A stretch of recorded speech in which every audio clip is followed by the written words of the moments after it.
Hello friends, मैं हूं अशोक गजा। आपके सामने फिर से ज्योतिष के बारे में एक और चैप्टर लेके आया हूं। आज का जो विषय है वो है शनि चंद्र का विषयोग। विषयोग माने जेर।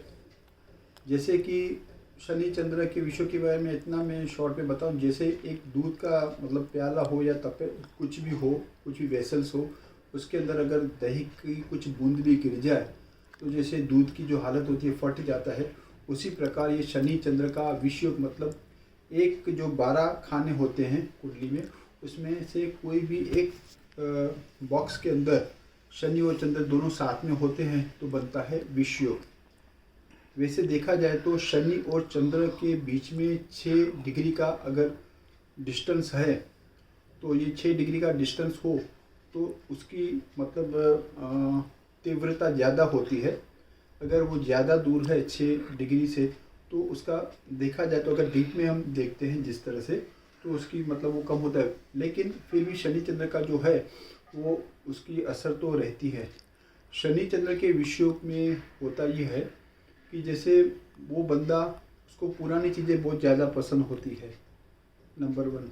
दूसरा ये बोल सकते हैं कि शनि चंद्र के विषयोग में जैसे उसकी हस्बैंड और वाइफ में फ़र्क होता है। जैसे उसकी वाइफ जो है वो कलर में ज़्यादा वाइटनेस उसमें ज़्यादा होगी, देखने में पता चल जाता है। शनि चंद्र का जो विषयोग जो होता है उसमें ये है कि वो बंदा जिसमें जाता है उसमें काफ़ी डीप में चला जाता है। चाहे वो पीएचडी कर लेगा, चाहे वो स्टेनोग्राफर हो, चाहे पीएचडी हो, चाहे डॉक्टर हो, चाहे वो ज्योतिष का विषय हो, उसमें काफ़ी गहराई में जाने की, उसकी हर एक बात में गहराई में जाने की आदत होती है, जिसकी वजह से वो बंदा काफ़ी सेंसिटिव भी बन जाता है। तो ये है शनि चंद्र के विषयोग वाले जातक। अभी शनि चंद्र जो विषयोग होता है उसकी लाइफ में ऐसे ऐसे सर्कमस्टेंसेस आते हैं, वो दुख ऐसे होते हैं, वो दुख वो किसी को बता भी नहीं सकता, वो खुद सहन करता है और खुद ही रोता है, और वो ऐसे शनि चंद्र के विषयोग के बंदे की हालत होती है। और शनि चंद्र का विषयोग जब बनता है तो उसमें जातक को महादेव की उपासना करनी चाहिए, मतलब शंकर भगवान, शिव जी, जो भी आप बोल सकते हो, शिव जी की उपासना, ओम नमः शिवाय का जाप करना चाहिए। ये सबसे अधिक उत्तम में उत्तम उनका उपाय है। अच्छा, जैसे कि सोमवार के दिन वो, मैं फास्ट तो नहीं बोलूँगा, अगर फास्ट करना चाहता है तो वो कर सकता है, अदरवाइज शनिवार के दिन शिव जी के मंदिर में सोमवार के दिन वो जाएगा और वहाँ जाके शिव जी के शिवलिंग के ऊपर वो कच्चा दूध और पानी, जल मतलब, उसमें काले तल थोड़े से मिला के उनको अभिषेक करना चाहिए, ये बोलते हुए ओम नमः शिवाय का जाप करते हुए उनका वो करना चाहिए। घर में वो ओम नमः शिवाय की माला भी जप सकता है। ये करने से उसका जो दुख दर्द है वो धीरे धीरे धीरे कम हो जाएगा। अभी शनि चंद्र के विषयोग वाले जातक को मैं ये तो नहीं एडवाइस दूंगा कि आप चंद्रमा पहनो। चंद्रमा का मतलब है मोती, क्योंकि मोती धारण करने में तो ये, इस बारे में मैं फिर से चर्चा करूँगा कि किस जातक को क्या पहनना चाहिए। ऐसा नहीं है कि शुभ ग्रह है तो आप पहन लो, चाहे बृहस्पति हो चाहे चंद्रमा हो, नहीं।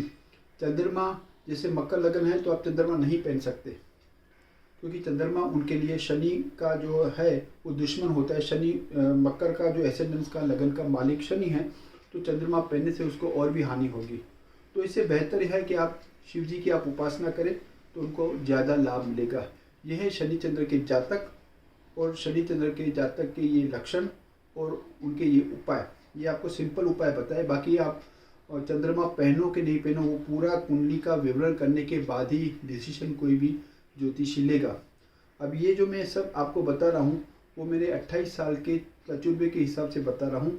जैसा कि मैंने पहले भी बताया था कि मैंने ज्योतिष ज्ञाता हूँ, नडियाद में मैंने ये एस्ट्रोलॉजी का अभ्यास किया था और वहाँ से मुझे फर्स्ट क्लास की डिग्री मिली हुई है। और तब से लेके आज तक मैंने बहुत सारी किताबें पढ़ी है और कई जगह मैं इंस्टीट्यूट के साथ भी जुड़ा हुआ हूँ। और उस हिसाब से हम जो डिसीजन मतलब वो करते हैं, फलादेश देखते हैं कहते हैं उसका मैं आपको निचोड़ देता हूँ, ताकि आपके जीवन में भी इस प्रकार के जो भी अगर शनि चंद्र के विषयों वाले हैं वो कर सकते हैं। अच्छा, दूसरी बात मैं ये कहना चाहूँगा कि अगर आपको अभी तक आपने सब्सक्राइब नहीं किया मुझे, तो आप सब्सक्राइब करें। अगर आपको ये लगता है कि मैं आपको अच्छी जानकारी दे रहा हूँ तो आप लाइक भी कर सकते हैं। और इसके अलावा अगर आपको भी कुंडली दिखानी हो तो आप मेरा जो नंबर में डिस्क्रिप्शन में लिखा हुआ है उस डिस्क्रिप्शन के नंबर पे आप मुझे व्हाट्सअप करके बता भी सकते हो, या फिर कमेंट में भी आप दे सकते हो, ताकि मैं आपकी कुंडली का अभ्यास करके उस हिसाब से आपको उसके उपाय बता सकता हूँ। धन्यवाद।